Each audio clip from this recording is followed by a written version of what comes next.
টি-20 বিশ্বকাপে সেমিফাইনালের পথে আফগানিস্তান পেয়েছিল ভাগ্যের সহায়তা।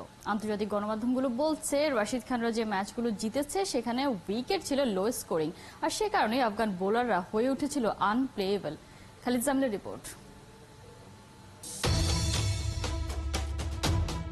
নায়ক হয়ে জন্মায় না কেউ, নিজের কর্মেই গড়ে ওঠে।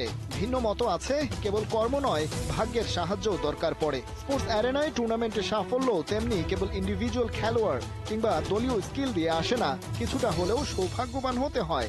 ঠিক যেভাবে চলতি বিশ্বকাপে আফগানিস্তানের রূপকথাকে হার মানানো অগ্রযাত্রা থেমেছে সেমিফাইনাল অবধি গিয়ে। এখন জন্ম সনদ দিয়ে খুলো বিকাশ স্টুডেন্ট অ্যাকাউন্ট, নিজের বিকাশ নিজে কর। আলোচনা চলছে শেষ চারে খেলা আফগান দলটা ঠিক অতটাও ব্যালেন্সড ছিল না, পেয়েছে ভাগ্যের সহায়তা। এবারের বিশ্বকাপে আফগানিস্তানের সবচেয়ে বড় দুর্বলতা ছিল ওদের ব্যাটিং অর্ডার।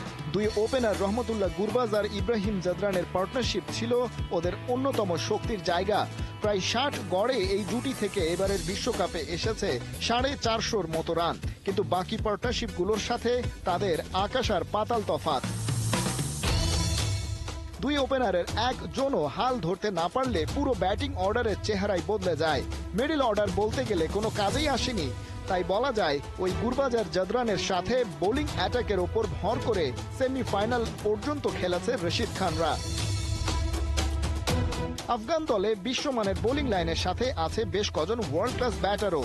দলটার বড় একটা অংশ দুনিয়ার বিভিন্ন প্রান্তের ফ্র্যাঞ্চাইজি লিগে ডাক পান, পারফর্মও করেন, কিন্তু বিশ্বকাপের মতো আসরে আন্ডার প্রেসারে নিজেদের স্কিলের পুরোটা তারা মেলে ধরতে এখনো হতে পারেনি সিদ্ধহস্ত। আর সে কারণেই অস্ট্রেলিয়া আর নিউজিল্যান্ডের মতো দলকে বিশ্বকাপে কুপোকাত করলেও সেমিতে এসে সাউথ আফ্রিকার বিপক্ষে রীতিমতো ধসে পড়ে। আফগানরা যে ম্যাচগুলোই সাফল্য পেয়েছে তার সবগুলোই হয়েছে লো স্কোরিং। স্কোর বোর্ডে বড় অঙ্কের রান জড়ো করতে না পারলেও তাই বোলিং অ্যাটাক সামাল দিতে পেরেছে বিপদ। আর সেক্ষেত্রে আফগানদের জন্য আশীর্বাদ হয়ে এসেছে বোলিং ফ্রেন্ডলি কন্ডিশন, যেটা কাজে লাগিয়ে দুনিয়ার বাঘা বাঘা সব ব্যাটারদের বেঁধে ফেলতে পেরেছে ফারুকি নবীনুল হকরা। তবে লক্ষ্য যদি হয় আসরের সর্বোচ্চ সাফল্য, তবে দলে ভারসাম্য রাখা তো জরুরি। কেবল কন্ডিশন কাজে লাগিয়ে সেটা সম্ভব না, আর আফগানিস্তান সেটা হাড়ে হাড়ে টের পেয়েছে সেমির লড়াইয়ে এসে। রশিদ খানরা এ যাত্রায় কেবল নিজেরাই শেখেনি, শিখিয়েছে বাকিদেরও। যাদেরকে হারিয়ে ওরা কেটেছিল শেষ চারের টিকিট, সেই বাংলাদেশও বুঝেছে স্রেফ ব্যাটিংটা টু দ্য মার্ক হলে টাইগাররা পাড়ি জমাতে পারত আরো বহুদূর। আফগানদের মতো সেই বিশ্বমানের বোলিং অ্যাটাক তো তাদের স্কোয়াডেও আছে। তাসকিন শরীফুলের সাথে হালের রিশাদ হোসেন তো পিছিয়ে নেই কোনো দিক দিয়েই।